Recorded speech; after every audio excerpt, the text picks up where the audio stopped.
হাতে নেই বিকল্প কোনো ক্রিকেটার, কোচ নামলেন তাই তো ফিল্ডিংয়ে। এমনই বিরল ঘটনা ঘটে গেছে দক্ষিণ আফ্রিকার নিউজিল্যান্ডের ম্যাচে। পাকিস্তানে আয়োজিত ত্রিদেশীয় সিরিজে ঘটে গেছে এমনই এক নজিরবিহীন ঘটনা। মাত্র 12 জন ফিল্ডারকে নিয়ে স্কোয়াড সাজিয়েছে দক্ষিণ আফ্রিকা। তাই ফিল্ডিংয়ের সময় বিকল্প ক্রিকেটার হিসেবে মাঠে নামতে হয়েছে ফিল্ডিং কোচ ওয়ান্ডিলে গুয়াভুকে। দলের অধিকাংশ ক্রিকেটারই টি20 লিগে অংশগ্রহণ করে ত্রিদেশীয় সিরিজ খেলার জন্য স্কোয়াডে থাকতে পারেননি। তাই তো স্কোয়াড ঘোষণা করতে দক্ষিণ আফ্রিকান ক্রিকেট বোর্ড ব্যাপক ব্যাগ পোহাতে হয়েছে। শেষ পর্যন্ত মাত্র 12 জন ক্রিকেটারকে নিয়েই তারা স্কোয়াড সাজায়। ম্যাচ চলাকালীন কিছু হলে কিংবা কেউ ব্যথা পেলে তখন ফিল্ডিংয়ে নামতে হয় ফিল্ডিং কোচকে।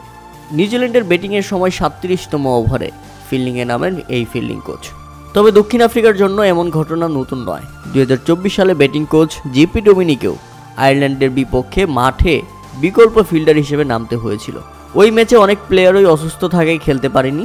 পরবর্তীতে জেপি ডোমিনিকেই মাঠে নামিয়ে দেওয়া হয় কোচ থেকে খেলোয়াড় বানিয়ে। অপরদিকে 2019 সালে সর্বশেষ সেঞ্চুরি পেয়েছিলেন কেন উইলিয়ামসন। এরপর থেকে ওয়ানডেতে সেঞ্চুরি দেখা পান না নিউজিল্যান্ডের এই তারকা ক্রিকেটার।